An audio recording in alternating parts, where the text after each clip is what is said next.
भारत 1857 से ही अपनी आज़ादी की लड़ाई लड़ रहा था। 90 साल की लंबी जद्दोजहद और कुर्बानी के बाद इसके हिस्से में खुशियां आईं। 1946 आते आते देश की स्थिति बिल्कुल बदल चुकी थी। हर हिंदुस्तानी आज़ादी के एक नए जोश व जज्बे से सराबोर था।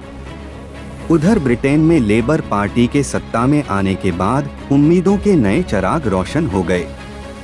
इसी बीच ब्रिटेन ने भारत को आज़ाद करने का फैसला किया। 2 अप्रैल 1946 को कैबिनेट मिशन दिल्ली पहुंचा।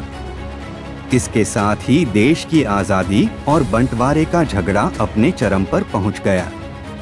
इसी दौरान ये बहस भी तेज हो गई कि आखिर आज़ाद भारत का पहला प्रधानमंत्री कौन होगा।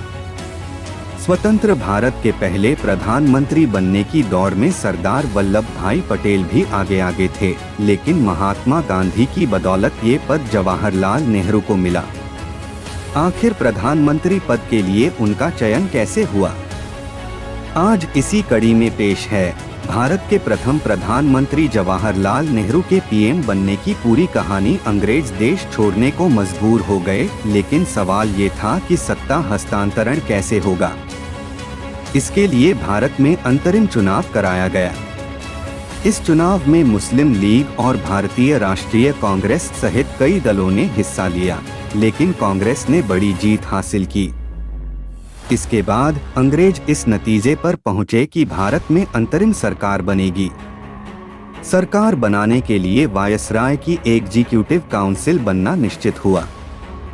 ये तय हुआ कि इस काउंसिल का अध्यक्ष अंग्रेज वायसराय होगा और कांग्रेस अध्यक्ष को इसका वाइस प्रेसिडेंट बनाया जाएगा। इसके साथ ये भी साफ हो गया था कि वाइस प्रेसिडेंट ही आगे चलकर भारत का प्रधानमंत्री बनेगा। अचानक इस फैसले से कांग्रेस अध्यक्ष का पद बहुत ही महत्वपूर्ण हो गया और फिर शुरू हुई पहले प्रधानमंत्री बनने की कहानी। उस वक्त कांग्रेस के अध्यक्ष पद पर 1940 से ही मौलाना अबुल कलाम आजाद आसीन थे। कांग्रेस अध्यक्ष पद के चुनाव की घोषणा हुई। हालांकि महात्मा गांधी पहले ही साफ जाहिर कर चुके थे कि उनकी पसंद जवाहरलाल नेहरू ही हैं। लेकिन मौलाना आजाद इस पद पर बने रहना चाहते थे। इस बात का जिक्र उन्होंने अपनी ऑटोबायोग्राफी इंडिया विंस फ्रीडम 1957 में भी किया है। उन्होंने अपनी बात घुमा फिरा कर लिखी है। उन्होंने लिखा है, सामान्य रूप से ये सवाल उठा कि कांग्रेस में नया चुनाव होना चाहिए और नया प्रेसिडेंट चुना जाना चाहिए। लेकिन जैसे ही ये बात प्रेस में पहुंची, ऐसी डिमांड होने लगी कि मुझे ही दोबारा अध्यक्ष पद के लिए चुना जाना चाहिए। मौलाना आजाद के दोबारा अध्यक्ष बनने की खबरें हर तरफ थीं और इसे देखकर गांधी जी अपसेट हो गए। उन्होंने तब मौलाना आजाद को इस बारे में एक पत्र लिखा, मैंने कभी अपनी राय खुलकर नहीं बताई। जब कांग्रेस कमेटी के कुछ सदस्यों ने मुझसे पूछा तो मैंने कहा कि दोबारा उसी प्रेसिडेंट का चुनाव करना सही नहीं होगा। अगर तुम्हारी भी यही राय है तो सही होगा कि तुम एक बयान जारी करके बता दो कि तुम्हारा दोबारा प्रेसिडेंट बनने का कोई इरादा नहीं है। आज के हालात में अगर मुझसे पूछा जाए तो मैं नेहरू को प्राथमिकता दूंगा। यह कहने को लेकर मेरे पास वजह हैं, लेकिन उनके बारे में क्यों बात करना। इस बात का जिक्र गांधी के पोते राजमोहन गांधी ने अपनी किताब पटेल ए लाइफ में किया है, लेकिन बात सिर्फ मौलाना आजाद की नहीं थी। नेहरू के पक्ष में गांधी जी के खुले समर्थन के बावजूद कांग्रेस समिति के ज्यादातर सदस्य सरदार वल्लभ भाई पटेल को कांग्रेस अध्यक्ष बनाना चाहते थे। इस पद के लिए नॉमिनेशन की आखिरी तारीख 29 अप्रैल 1946 थी। तब तक गांधी जी खुलेआम नेहरू को लेकर अपना इरादा जता चुके थे। कांग्रेस प्रदेश कमेटी की बैठक बुलाई गई। इस कमेटी के 15 सदस्यों के पास प्रेसिडेंट पद पर नॉमिनेट करने की पावर थी। 15 में से 12 सदस्यों ने सरदार वल्लभ भाई पटेल को अध्यक्ष पद के लिए नॉमिनेट किया। बाकी 3 ने किसी का नाम भी आगे नहीं बढ़ाया। यहाँ ध्यान देने वाली बात ये थी कि जवाहरलाल नेहरू का नाम किसी भी सदस्य ने नॉमिनेट नहीं किया। गांधी जी की इच्छा को समझते हुए जेबी कृपलानी ने थोड़ा प्रयास किया और कुछ वर्किंग कमेटी के सदस्यों ने नेहरू का नाम आगे बढ़ाया। हालांकि प्रदेश कांग्रेस कमेटी के एक सदस्य ने भी उनके नाम पर मुहर नहीं लगाई। यहाँ पर गांधी ने नेहरू से पूछा, प्रदेश कांग्रेस कमेटी के किसी सदस्य ने तुम्हें नॉमिनेट नहीं किया है? सिर्फ कांग्रेस वर्किंग कमेटी ने किया है। इस पर नेहरू चुप्पी साधे रहे। इसके बाद गांधी जी ने कहा, जवाहरलाल दूसरे नंबर का पद कभी नहीं लेगा। और फिर उन्होंने सरदार पटेल से नॉमिनेशन वापस लेने के लिए कहा। राजमोहन गांधी ने अपनी किताब में बताया है कि पटेल ने गांधी जी की इच्छा का विरोध इसलिए नहीं किया क्योंकि वो हालात को और खराब नहीं बनाना चाहते थे। पटेल को भी मालूम था कि नेहरू दूसरे नंबर का पद कभी नहीं लेंगे। जेएनयू के पूर्व प्रोफेसर चमनलाल बताते हैं, उस वक्त कांग्रेस पार्टी के अंदर पटेल की तरह ही सोचने वाले ज्यादातर लोग थे, इसलिए सभी ने पटेल को ही नॉमिनेट किया। लेकिन पार्टी में गांधी का नैतिक प्रभाव ज्यादा था। सभी लोग गांधी जी की इच्छा को मानते थे। गांधी जी संगठन से परे ही रहे, लेकिन कांग्रेस वर्किंग कमेटी में गांधी की मर्जी चलती थी। यही वजह थी कि सभी ने गांधी जी की पसंद को स्वीकार किया। पत्रकार दुर्गादास ने अपनी किताब India from Curzon to Nehru and after 1969 में लिखा है कि इस वाक़ये के बाद डॉ. राजेंद्र प्रसाद ने अपना दुख जताते हुए कहा था कि एक बार फिर गांधी जी ने ग्लैमर्स नेहरू के लिए अपने वफादार सिपाही को दांव पर लगा दिया। ऐसा राजेंद्र प्रसाद ने इसलिए कहा क्योंकि कि इससे पहले 1929 और 1937 दोनों ही बार प्रेसिडेंट पद के चुनाव में पटेल की लीडरशिप पर गांधी जी ने हामी नहीं भरी थी। इसके बाद सवाल उठते रहे कि गांधी ने पटेल की बजाय नेहरू को क्यों चुना। इस पर गांधी ने कभी खुलकर जवाब नहीं दिया।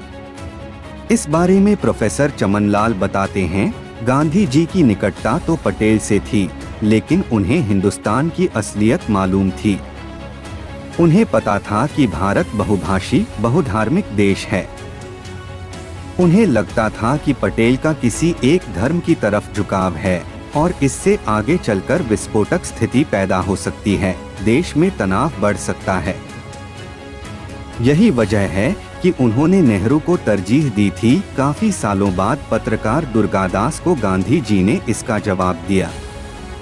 महात्मा गांधी का मानना था कि कांग्रेस में अकेले जवाहरलाल नेहरू अंग्रेज थे और अंग्रेजी हुकूमत को वो पटेल से बेहतर तरीके से हैंडल कर सकते थे। दरअसल नेहरू के अलावा गांधी जी किसी को भी काबिल नहीं मानते थे।